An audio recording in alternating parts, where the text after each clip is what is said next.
J'ai toujours une grande appréhension à parler de Yom Kippour.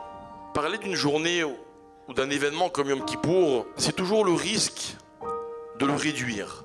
Il y a beaucoup d'expériences dans la vie dans lesquelles on peut ne pas être complètement soi-même. Et comment être soi-même et faire teshuva? Ça paraît contradictoire.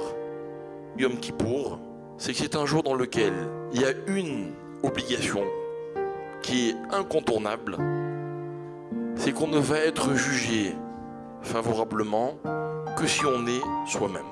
Le plus grand miracle que l'on connaît, c'est Yom Kippour. Quand on sort de Kippour, on n'a jamais fait d'avéroth.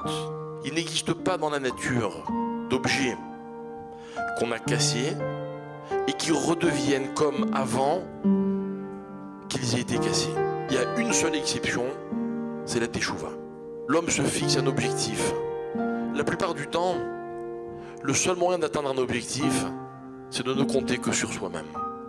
À partir du moment où on s'est fixé des limites, on s'est réduit, on s'est enfermé dans ses limites.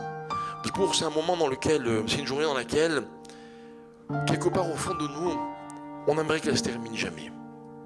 On est dans une dimension dans laquelle les choses ne se calculent pas de la même manière que le reste de l'année. Que le jour de Kippour, je suis en droit de demander à Hachem de faire ce qui est au-delà des limites que je pense être celles dans lesquelles le monde est enfermé. Mais quand on va vers Hachem, notre démarche est de lui montrer exactement ce que l'on est. Je suis celui qui a des qualités et des défauts, mais qui au fond de moi a une ambition, c'est d'être meilleur tous les jours. Et qu'un homme, il a de quoi être fier de ses succès, parce qu'il sait que c'est grâce à lui. Mais il faut qu'il assume ses échecs, parce qu'il doit savoir aussi que c'est à cause de lui. Et quand on a compris ces deux choses, je crois qu'on peut aborder Kippour, non pas avec sérénité, mais comme je l'ai dit, avec détermination et surtout avec une confiance absolue dans Hachem. Que son seul souhait Hachem, ce n'est pas de punir qui que ce soit, mais c'est que tout celui qui a fait une faute, il fasse une vraie teshuva.